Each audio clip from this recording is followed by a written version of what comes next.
Let's talk about the void, aka the abyss. I'm John Moore, and I'm a shamanic teacher and practitioner from the great state of Maine in the US.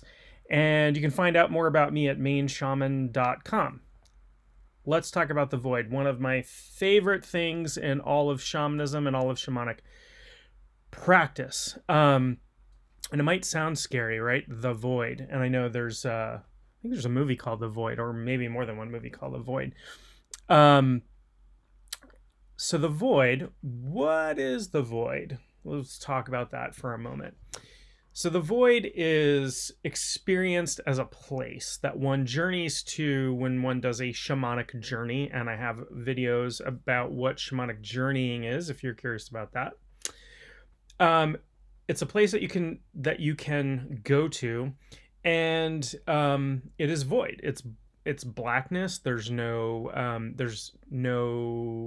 light there, so to speak, most of the time, and there's not much sensation, really any sensation, and nothing to hear. And that might sound horrible, but in my experience, it's actually quite appealing and quite refreshing. We live in a body. Our senses are constantly assaulted, even when we're asleep.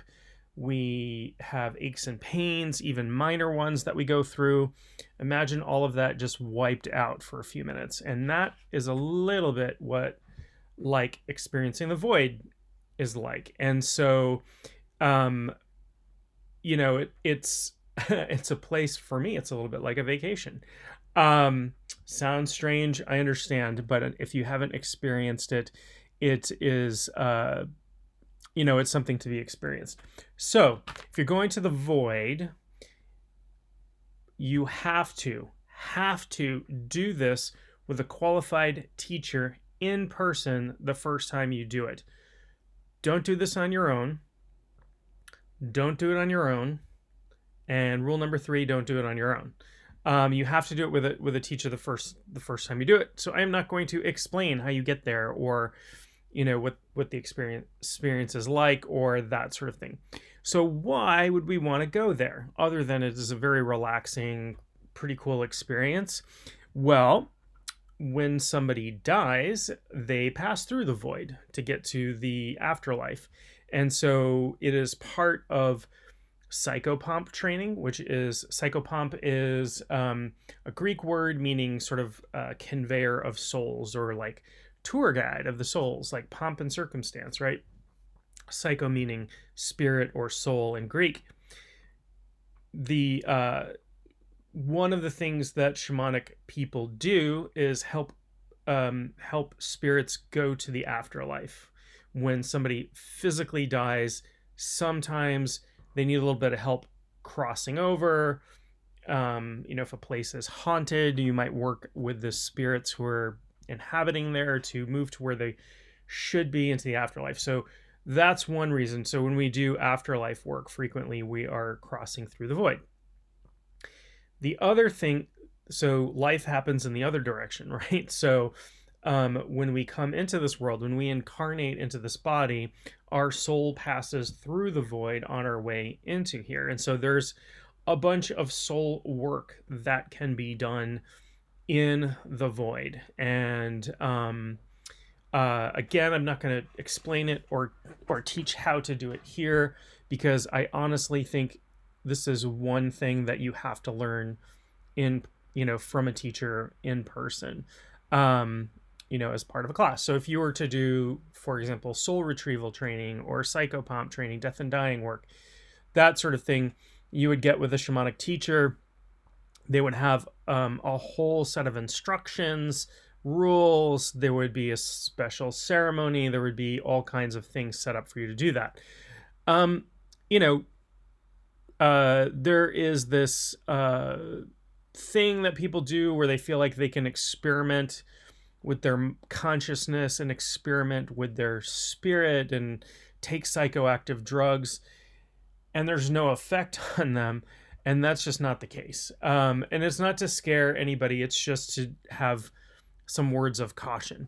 There are some areas that you really need some instruction before you go into.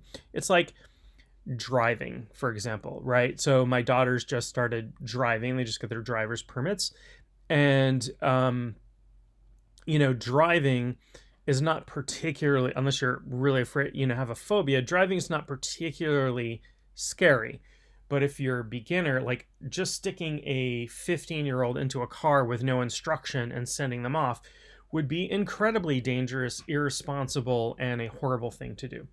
So this is one of those cases. Don't do this without some instruction. There be some things that you need to get right there. So anyway, this is the void. It is very hard to describe what journeying into the void is like, other than for me, it is probably the most relaxing experience I've ever had in my life, or will ever have, other than continuing to go back there for various reasons. It is for me, a healing experience, because the pressure on my nervous system is reduced, even for a really short period of time, even for a few moments. Going there and then just imagine having this real kind of reset. It's like pushing the reset button on your phone or your laptop or what have you. Kind of reboots things a little bit. You can't stay there. Sorry. You have stuff to do in life, so you do have to come back. And but you'll have a chance to go through there again when you die, and we all die someday. And I'm not being flip or casual about that. It's just that if you ever train in shamanism and you do an apprenticeship where you learn death and dying work, you stop being so afraid of death, because you realize it's not an ending, it's a transition. There's really not that much scary about it. It's the unknown aspect that's scary about it. And then through shamanism, you make a lot of the unknown known. So it takes away a lot of the fear around death. This is not to say we welcome death prematurely, or we want to die, or that, if something were to threaten my life, I were about to get into a car crash or something like that, I wouldn't feel visceral fear from that. But I don't get afraid from thinking about death, my own death, and coming face to face with that and accepting that. And, that has been a big benefit and boon from doing shamanic work for me, is that once you surpass the fear of death, it gives you a lot of freedom in your spiritual work. And I will probably do a whole other video about that and why that's important. So mystics in some traditions will talk about this idea of crossing the void, right? In Kabbalah, which is the, Jewish mysticism, Jewish form of mysticism, which was then borrowed into Christianity. There is Christian Kabbalah, and then borrowed into, sort of Western mystery traditions, like Golden Dawn magic and Thelema and things like that. There's this idea that you have to cross the abyss, to have knowledge and conversation with your holy guardian angel, and that is the main point of doing all of this mystical work, is to get in touch with this holy guardian angel. And maybe I'll talk about that in another video. And there are these amazingly elaborate rituals meant to allow somebody to do that. And some of them, in fact, are 18 months long. And, if you don't, if you're independently wealthy and don't have to work for 18 months and have people taking care of everything for you, and whatever, you can do that, and maybe you can achieve knowledge and conversation of the holy guardian angel. Anyway, not to go off on a tangent, but is the void and the abyss the same thing? I'm not completely sure about that. I don't, I know a little bit about Kabbalah and Western magic and Western esotericism, but I have not really particularly explored that aspect of it. maybe someday, maybe I will. But if it is the same place, I really feel like my training in shamanism has prepared, or even if it's not the same place, I feel like my training in shamanism has prepared me for any work that I might choose to explore there, if I do. Not sure. Um, but it might be the same place. It sounds very similar. The abyss and the void sound very similar, and where it's placed in the tree of life and all of these things metaphorically make a lot of sense to me from what I've experienced in real life. So anyway, that's the void. That's a little bit about the abyss. That's a little bit about mysticism. I hope that this has been informative.